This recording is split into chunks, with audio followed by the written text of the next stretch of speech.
हो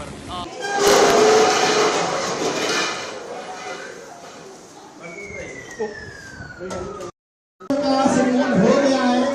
आज मेरे का मतलब है हमने खत्म हो चुका है।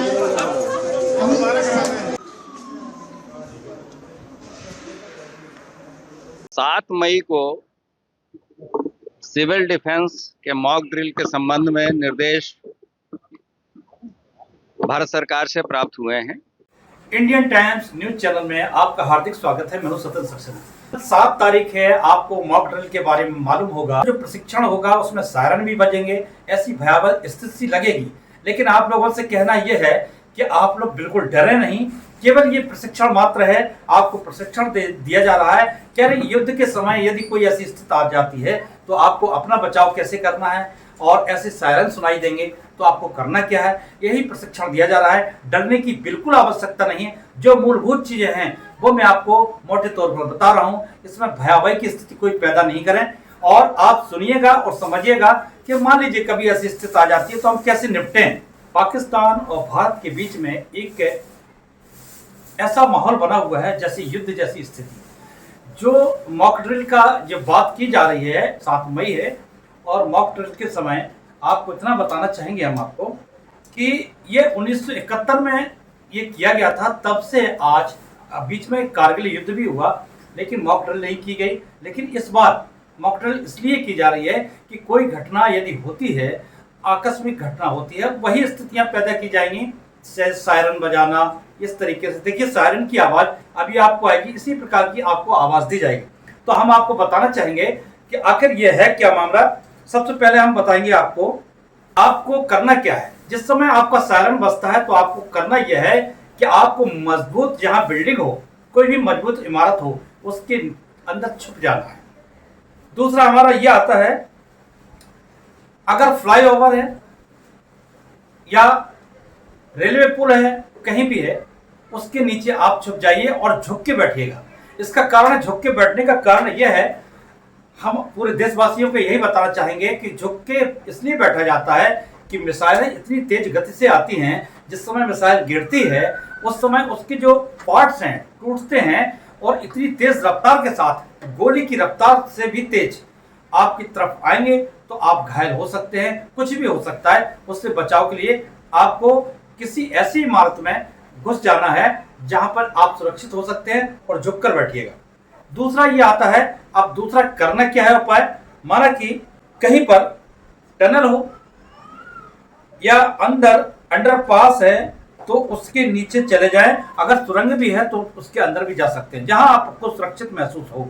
लेकिन ध्यान रखिएगा, आपका जहां पर आपके पेड़ हो वहां पर, और या कच्चा मकान हो, वहां पर खड़े मत होइएगा। हाँ, चलती गाड़ी में अगर आपका सायरन बजता है तो आपको वहां पर खड़े होके गाड़ी को बंद कर देना है एक साइड में, और बंद करने के बाद तत्काल वहां से स्थान छोड़ दीजिएगा, और जहां पर यानी आपको लगे कि हाँ ये सुरक्षित जगह, वहां पर आपको पहुंच जाना चाहिए।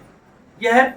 और सबसे पहली बात, इसमें होता क्या है, ऐसी घटनाएं होती हैं तो न तो भागने का समय रहता है, और जब ग्राउंड फ्लोर पर आप होंगे तो इतनी बड़ी इमारत के ऊपर अगर कोई चीज गिराई भी जाएगी तो तत्काल आपके पास नहीं पहुंचेगी। ये तरीका है। और चौथा आपको करना क्या है, इस समय क्या होता है, जिस समय मॉक ड्रिल की जाएगी उस समय ब्लैकआउट का भी तैयारी की जाएगी। ब्लैकआउट के बारे में दिखाया जाएगा। तो आपको सबसे पहले क्या करना है, मान लीजिए ऐसी स्थितियां आती हैं तो आपको सबसे पहले अपने बच्चों को, जो छोटे बच्चे हैं आपके, उन बच्चों के लिए आपको दूध का इंतजाम करके रखिएगा। अगर कोई ऐसी स्थिति आती, कल तो एक ट्रेनिंग होगी, आपको सिखाया जाएगा। लेकिन आपको उस समय करना क्या है कि आपको दूध के पैकेट हैं वो रख लीजिएगा, बिस्किट रख लीजिएगा, नमकीन रख लीजिएगा, और पानी की बोतल। और सबसे पहली बात, आपका मोबाइल फुल चार्ज होना चाहिए। अगर मोबाइल फुल चार्ज नहीं है तो आपके पास कैंडल और माचिस जरूर रखना अनिवार्य है। कारण कि हो सकता है कि काफी समय भी लग जाए, 1 दिन, 2 दिन या 3 दिन आपके पास राशन पानी नहीं पहुंचता है, तो कम से कम अपने और अपने बच्चों की प्यास को और क्षुधा को शांत कर सकते हैं। तो ये आपको तैयारियां रखना है।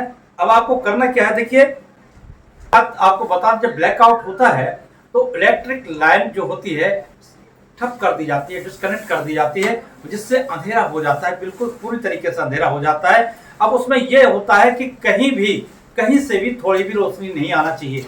तो ऐसी स्थितियां पैदा कर दी जाएंगी, तो आप उस समय बिल्कुल रोशनी नहीं आना चाहिए। मान लीजिए कल तो सिखाया जा रहा है, कहीं युद्ध की स्थिति बन गई और भारत पाकिस्तान का युद्ध होना शुरू हो गया, तो आपको यही तरीके अपनाने ही पड़ेंगे।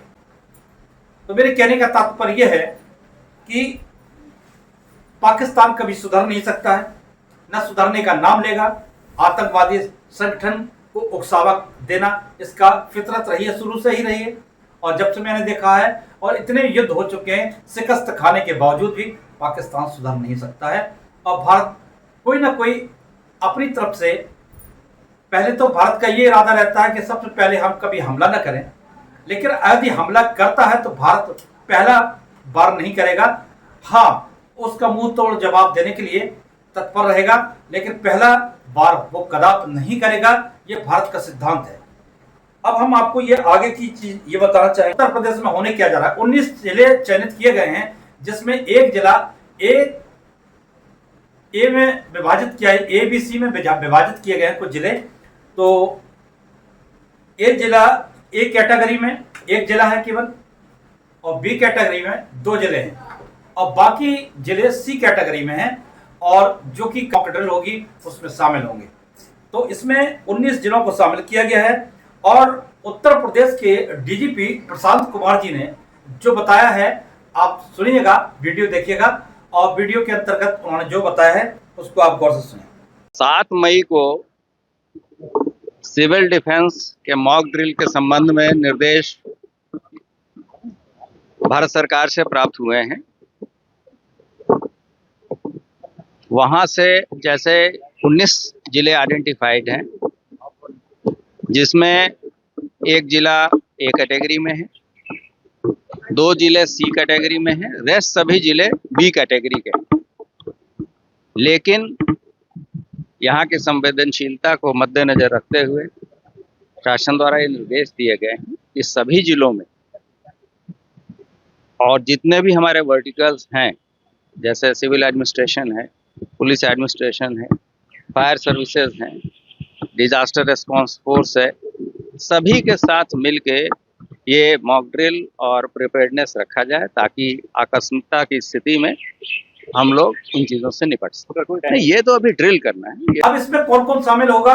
सिविल डिफेंस के लोग, होमगार्ड, पीआरडी जवान, आरपीएफ, सीआरपीएफ, और जो सैनिक अगर छुट्टी पर आए हुए हैं तो आपको बता दें उनकी छुट्टियां तत्काल कैंसिल होने वाली हैं। उनको अपनी ड्यूटी पर पहुंचना होगा, और जो जहां पर स्थित है वहां पर भी उसको सीखने के लिए मॉक ड्रिल में जाना ही होगा, और लोगों को शिक्षा प्रशिक्षण प्रदान करना होगा। आप लोगों को अपनी सुरक्षा करना है, अपने लोगों की सुरक्षा करना है, और बच्चों की सुरक्षा करना है। बस आपसे यही कहना है, मॉक ड्रिल में शामिल होइएगा।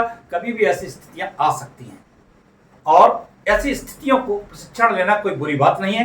कैसी भी दैवीय आपदा आ जाए तब भी आपको ऐसे प्रशिक्षणों में आपको ट्रेनिंग लेना बहुत जरूरी है। और हम सभी देशवासियों से कहना चाहेंगे, जो प्राइवेट झांसी में भी मॉक ड्रिल के लिए चयनित किया गया है, झांसी के अगर प्राइवेट तौर पर सिविल लोग अगर आप ट्रेनिंग लेना चाहें तो आप जा सकते हैं, और वहां पर जो है आप ये ट्रेनिंग ले सकते हैं, और इसमें आप अपना भारत के नागरिकों के प्रति अपना योगदान कर सकते हैं।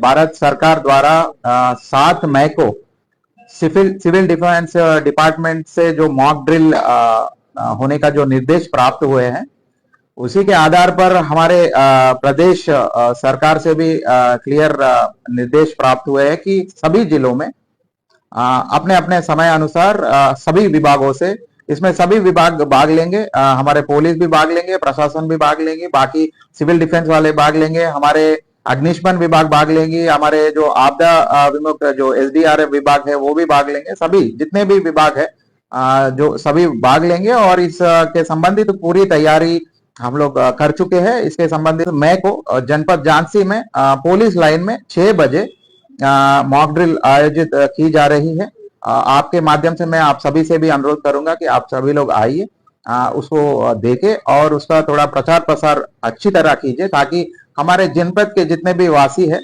उस पर उससे वो उसका लाभ उठाए।